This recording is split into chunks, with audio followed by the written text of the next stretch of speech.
যে বন্ধুরা প্রয়োজনে বাসন ঘষার মেশিন কিনবেন কিংবা অপ্রয়োজনে কিছুটা শখের বশে হলেও বাসন মাজার মেশিনটা কিনে ঠিক আমার মতো ধরা খেয়ে যাবেন বা বিপদে পড়ে যাবেন।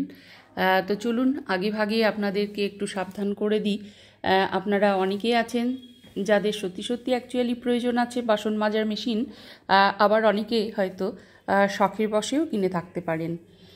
তো দেখুন আপনাদের সঙ্গে শেয়ার করছি, কারণ আমার হেল্পিং হ্যান্ড 10 থেকে 12 বছর আছে, কিন্তু তাকে সমস্ত কিছু দেওয়া যায় না, কারণ সে একটু উল্টোপাল্টা কাজগুলো করে থাকে প্রতিনিয়ত। যেমন ধরুন কপার বেশ যে বাসনপত্রগুলো আছে সেগুলো এতটাই ঘষা মাজা করে কপারটাকে উঠিয়ে প্লেন সাদা করে দেয়। কোনো বাসনের হয়তো ডিজাইন আছে, সেটা এত ঘষাঘষি করে যে ডিজাইনটা পুরো উঠিয়ে একদম প্লেন করে দেয়। অথচ যেটা হয়তো অপরিষ্কার আছে অ্যাকচুয়াল পরিষ্কার করতে হবে। যেমন ধরুন কড়াইটা রান্না হয় যেহেতু প্রচুর পরিমাণে তেল মশলা থাকে, সেটা কিন্তু ঠিক তেলে থেকে যাবে। তো এই ধরনের উল্টোপাল্টা কাজগুলো কিন্তু আমাদের হেল্পিং হ্যান্ড করতেই থাকে। এবং ভালো যে বাসনপত্রগুলো যেগুলো আমরা নিজেরা ইউজ করি, গেস্টরা এলে বা নিজের পরিবারের স্পেশাল লোকজন এলে আমরা স্পেশাল বাসনপত্রগুলো ব্যবহার করি শোকেস থেকে বের করে, সেগুলো কিন্তু হেল্পিং হ্যান্ডকে একদমই দেওয়া যায় না, সেগুলো নিজেকেই ঘষতে হয়। অনেক সময় প্রচুর বাসনপত্র হয়ে যায়, তখন নিজের পক্ষেও কিন্তু অনেকটা সমস্যা হয়ে যায়। তো যে কারণেই কিন্তু বাসন মাজার মেশিনটা নেওয়ার ডিসিশান নিয়েছি এবং নিয়েও ফেলেছি অলরেডি 1 বছর আগেই। তো দেখুন, এই যে আমি আপনাদের সঙ্গে শেয়ার করছি, কিছুদিন আগে আমার পরিবারের বেশ কিছু সকলে লোকজন এসেছিল। ন্যাচারালি প্রচুর বাসনপত্র হয়েছিল এবং আমি সেটা কতটা আমার বাসন মাজার মেশিনটা ক্লিন করতে পারছে বাসনগুলো সেটা দেখার জন্য অলরেডি কিন্তু আমি আমার যে সিঙ্ক বা বেসিনটা আছে আর কি কিচেনের, আমি সেখানে কিন্তু অলরেডি 2 থেকে 3 দিন কিন্তু রেখে দিয়েছিলাম। দেখুন আপনাদের সঙ্গে শেয়ার করছি, কিছুটা ময়লা আছে যেহেতু সিঙ্কের ভেতরেই আমি 3-4 দিন রেখে দিয়েছিলাম। তারপরেই কিন্তু আমি আজকে যেটা করলাম সেটা হচ্ছে দিয়ে দিলাম ডিশওয়াশারে এবং আপনাদের সঙ্গে আমি সেটা শেয়ার করে দেখাচ্ছি। দেখুন যে প্রত্যেকটা বাসন যেহেতু 3-4 দিন সিঙ্কের মধ্যে আছে, ন্যাচারালি একটু এঁঠো বা এ ধরনের কিছু আছে, যেহেতু প্রতিনিয়ত ধোয়াধুয়ি হয়, একটু ময়লা তো অবশ্যই হয়েছে, যেটা প্রথম অবস্থাতে ছিল না, কিন্তু 3 থেকে 4 দিন রাখার পরে একটু ময়লা কিন্তু একটু বেশি পরিমাণে হয়ে গেছে। এবং এটা আমার দেখার ছিল যে অ্যাকচুয়ালি বাসন মাজার মেশিনটা কতটা ক্লিন করতে পারে, কিভাবে ক্লিন করতে পারে। সে কারণে আমি দেখুন এখানে কিন্তু যতগুলো আমার বাসন ক্লিন করতে হবে আমি কিন্তু অলরেডি কিন্তু দিয়ে দিচ্ছি ডিশওয়াশারে। এবং ডিশওয়াশারের যে সিস্টেমটা আছে সেটা আছে, দেখুন গরম জলে আপনার ওয়াশটা করে দেবে বাসনগুলো, অনেক জার্মস কিল হয়। এবং এই যে ময়লা বাসনগুলো আপনাদের সঙ্গে শেয়ার করি, এটা কিন্তু মেশিন থেকে বের করার পরে অবস্থা। আমরা কিন্তু ডিটারজেন্ট দিই, তার ভেতরে যে চেম্বারগুলো আছে রিন্স দিই এবং সল্ট দিই। এই 3 ধরনের জিনিসগুলো আমাদের কিন্তু মেশিনের ভেতরে যে আলাদা আলাদা চেম্বার আছে সেখানে আমাদের পরিমাণ মতো কিন্তু দিয়ে দিতে হয়, যেগুলো আমি অনলাইন থেকে একসাথে প্রচুর পরিমাণে কিন্তু ডিটারজেন্ট, সল্ট, রিন্স এই 3টে কিন্তু আমি আনিয়ে রাখি রুমে।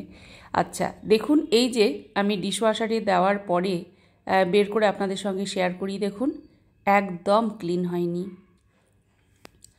আপনারা অনায়াসেই সেটা বুঝতে পারবেন।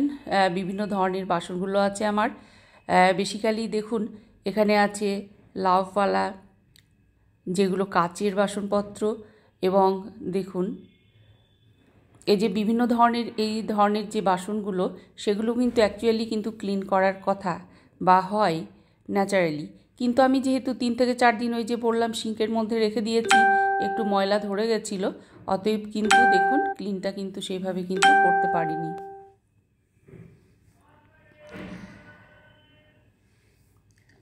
দেখুন আপনাদের সঙ্গে আমি খুব ভালোভাবে দেখাচ্ছি, আপনারা কিন্তু একটু লক্ষ্য রাখুন, তাহলে কিন্তু আপনারা বুঝতে পারবেন।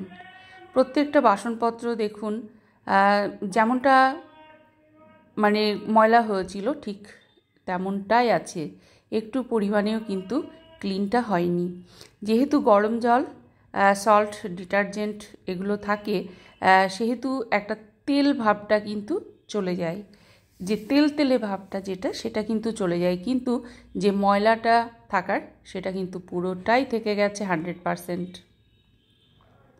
তো এটা আমার দেখার দরকার ছিল যে কতটা ক্লিন করতে পারছে, সেই কিউরিসিটি থেকে বা আমি নিজে ক্লিয়ার হওয়ার জন্যই কিন্তু আমি সেটা ক্লিন করতে দিয়েছিলাম। এখানে আমি সেটাও দেখাচ্ছি আপনাদের, আমি কিন্তু আবারও দিয়েছিলাম, বের করে নিলাম, দেখলাম যে ময়লা আছে, আমি কিন্তু আবারও দিলাম সেকেন্ড টাইম, যে সেটা কতটা ক্লিন করতে পারে। দেখুন এখানে শেয়ার করি, একদমই পারেনি। তারপরে যেটা করলাম দেখুন, সিঙ্কে নিয়ে নিয়েছি।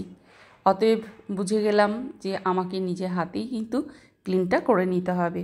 দেখুন সেই মতো কিন্তু আমি আমার যে বাসনপত্রগুলো ছিল সেগুলো আমি কিন্তু সিঙ্কের মধ্যে নিয়ে নিয়েছি অলরেডি। আপনারা যারা ডিসিশান নিচ্ছেন যে বাসন মাজার মেশিন একটা থাকলে ভালো হয়, হয়তো ভালো হয়, নিশ্চয়ই ভালো হয়, কিন্তু আপনারা নেবার আগে অন্ততপক্ষে দুবার ভাববেন যে আপনার কি সত্যি সত্যি দরকার আছে, বা সত্যি সত্যি কি বাসনগুলো 100% ক্লিন করতে পারে। আপনাদের সঙ্গে আমি সেটাই শেয়ার করছি যে আমি বাসন মাজার মেশিনটা 57,000, যেখানে 3,000 টাকা আমাকে ডিসকাউন্ট দেওয়া হয়েছিল, সেই রকমই আর কি দামটা নিয়েছিল। দেখুন এখানে ক্লিন করার পরে আমি নিজে হাতে যে ক্লিন করলাম সিঙ্কের ভেতরে নিয়ে এসে আমি ডাইনিং টেবিলে জলটা ঝরাতে দিয়েছি। এবার আপনাদের সঙ্গে শেয়ার করি, আপনারা দেখুন তো নিজে হাতে ক্লিন করার পর কেমন দেখাচ্ছে। আপনারা একটু লক্ষ্য করলে, যারা পুরো ভিডিওটি দেখবেন তারা কিন্তু অচিরেই বুঝতে পারবেন। দেখুন এই যে নিজে হাতে ক্লিন করার পরে মানে কতটা ঝকঝকে তকতকে হয়েছে, আপনারা এটা কিন্তু সহজেই অনুমান করতে পারছেন। দেখুন কি দারুণ মানে ক্লিনটা হয়েছে। তো সবশেষে সত্যি সত্যি এটা বলা যায় যে নিজের হাতের মতো কিন্তু অন্য কিছুতেই কিন্তু আপনারা সহজেই বুঝতে পারছেন নিজের হাতে করা এবং মেশিন কতটা আকাশ পাতাল আর কি তফাৎ।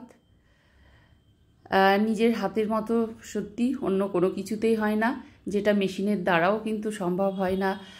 এত ওয়াট, এত পাওয়ার, যেটা মেশিনের একটা মোটর যে ক্ষমতা, সেটা দেখুন হাতের থেকেও কত কম। যেটা আমরা হাতে প্রতিনিয়ত আমরা করছি, দেখুন কত সুন্দর ক্লিন হয়েছে, দুর্দান্ত ক্লিন হয়েছে। কারণ আপনারা সহজেই এটা বুঝতে পারবেন যে তাহলে মেশিনে 2 টাইমস দেবার পরেও কতটা ময়লা থেকে গেছিলো এবং নিজে হাতে করার পরে কতটা ক্লিন হয়েছে, আপনাদের কিন্তু আমি সেটাই শেয়ার করছি।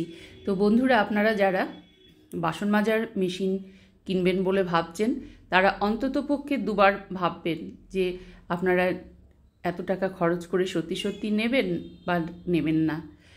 কারণ আমরা কিন্তু ভালো দিকটাই কিন্তু সবাই কিন্তু শেয়ার করি, তার পেছনে যে এই যে খারাপ দিকটা, তার পেছনে যে অন্ধকার দিকটা, এটা কিন্তু আমরা কিন্তু সকলেই শেয়ার করি না। ইউটিউবে এই প্রথম আপনারা কিন্তু এই ধরনের একটা ভিডিও পেলেন যেটার বাজে দিকটা তুলে ধরলাম।